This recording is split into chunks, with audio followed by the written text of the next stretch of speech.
தமிழ்நாட்டின் கடற்கரையோரத்தில் கடல்சார் ஆழ்துளை எரிவாயு கிணறுகள் அமைக்கும் திட்டத்தை கொண்டுவர மத்திய அரசு திட்டமிட்டுள்ளது.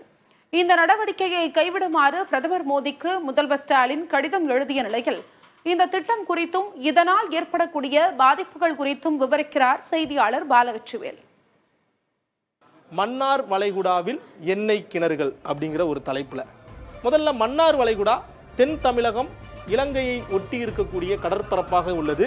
மன்னார் வளைகுடாவில் 9990 சதுர கிலோமீட்டர் இந்த சிவப்பு கலர்ல பார்க்கக்கூடிய இந்த பகுதிகள் முழுவதும் ஹைட்ரோ கார்பன் எடுப்பதற்கான ஏல அனுமதியை கொடுத்திருக்கிறாங்க. இந்த மொத்த பரப்பும் திருநெல்வேலி, தூத்துக்குடி, தென்காசி இந்த மாவட்டத்தினுடைய மொத்த பரப்பு எவ்வளவோ அதே அளவிற்கு கடல்ல இருக்கும்னு சொல்லப்படுது. அடுத்ததாக இதனால் ஏற்படக்கூடிய பாதிப்புகள், மீனவர்கள், சுற்றுச்சூழல், தமிழக கடலோர பகுதிகள், ராமநாதபுரம், தூத்துக்குடி, திருநெல்வேலி, கன்னியாகுமரி மீனவர்கள் ஏற்கனவே அவர்களுடைய கடற்கரையோர பகுதிகளில் மீன் வளம் குறைவாக இருப்பதனால் பார்டர் தாண்டி இலங்கை பகுதிகளில் மீன் பிடிப்பதனால கைது செய்யப்படுறாங்க. இந்நிலையில் இந்த திட்டம் அமல்படுத்தப்பட்டால் மீன் வளம் மேலும் குறையும்னு சொல்லப்படுது. மேலும் வாட்ச் பேங்க் அப்படிங்கிற பகுதியும் பாதிக்கப்படும். கச்சத்தீவை கொடுத்து வாட்ச் பேங்க் அப்படிங்கிற பகுதி மீன் வளம் நிறைந்த பகுதியை இந்தியா பெற்றது. அந்த பகுதியும் தற்போது ஹைட்ரோ கார்பன் எடுக்கக்கூடிய இந்த திட்டத்தினுடைய வரைவுக்குள் வருவதன் காரணமாக அந்த பகுதி, குறிப்பாக நெல்லை, குமரி மாவட்ட மீனவர்களும் பாதிக்கப்படுவார்கள். சுற்றுச்சூழல் பாதிப்பு, மன்னார் வளைகுடா உயிரியல் பாதுகாப்பு மண்டலம் 1989 ஆண்டு முதல் அறிவிக்கப்பட்டது. அரிய வகை ஆமைகள், மீன்கள், பவளப்பாறைகள் நிறைந்திருக்கக்கூடிய இந்த பகுதி இந்த ஹைட்ரோ கார்பன் எடுக்கக்கூடிய திட்டத்தினால் மிகப்பெரிய அளவிற்கு பாதிக்கப்படும் சொல்லப்படுது. இந்தியாவிலேயே முதல் கடல் பசு பாதுகாப்பு மண்டலமும் இந்த பகுதிகளுக்குள்ள அடங்குது. பாக்சலசந்தியில் இருந்தாலும் கடல் பசுக்கள் அதிகமாக இனப்பெருக்கம் செய்யும் பகுதியாக இருப்பதால் மிகப்பெரிய அளவிற்கு சுற்றுச்சூழல் பாதிப்பு ஏற்படும் சொல்லப்படுது. ஒரு அரிய வகை நீரியல் விலங்காக இருக்கிறது.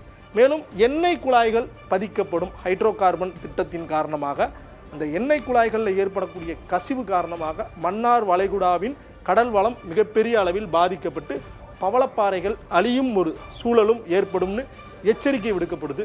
தமிழக கடலோர பகுதிகளுடைய பாதிப்புகள், மன்னார் வளைகுடாவில் 21 சிறிய தீவுகள் இருக்கிறது. நல்ல தண்ணி தீவு, உப்பு தண்ணி தீவு, முள்ளித்தீவு, வான் தீவு, இந்த மாதிரியான பகுதிகள், சிறிய சிறிய தீவுகள் இந்த ஹைட்ரோ கார்பன் திட்டத்தினால் போடப்படும் அதிர்வுகள், அந்த திட்டத்தினுடைய செயல்பாடுகள் காரணமாக மிகப்பெரிய அளவிற்கு அதனுடைய பரப்பு சுருங்குவதற்கான வாய்ப்பு இருப்பதாக கூறப்படுது.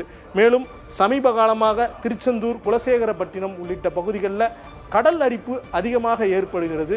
இந்த திட்டம் செயல்படுத்தப்படும் பட்சத்தில் இந்த கரையோர மாவட்டங்களில் இருக்கக்கூடிய பல கிராமங்கள், மீனவ கிராமங்களில் கடல் அரிப்பு மேலும் அதிகமாகலாம் அப்படின்னு சூழலியலாளர்கள் கூறுறாங்க. மேலும் ஆதம் பாலம் என கூறப்படுகின்ற ராமர் பாலம், இந்த ராமர் பாலத்தினுடைய அமைப்பே மிகப்பெரிய அளவிற்கு மாற்றம் ஏற்படும் அப்படின்னு சொல்லப்படுது.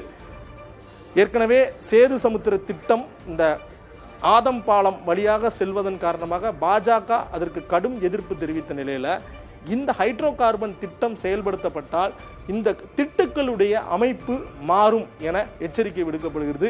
ஒரு திட்டத்தை செயல்படுத்த வேண்டும் என்றால் நிலப்பகுதியை பொறுத்தவரை மக்கள் கருத்து கேட்பு கூட்டம் என்பது நடத்தப்பட வேண்டும். ஆனால் கடல் பகுதியில் அது அவசியமில்லை என்கிற ஒரு காரணத்தினால் இந்த திட்டத்தை விரைவாக செயல்படுத்த வாய்ப்பு இருப்பதாக சூழலியலாளர்கள் எச்சரிக்கை விடுக்கிறார்கள்.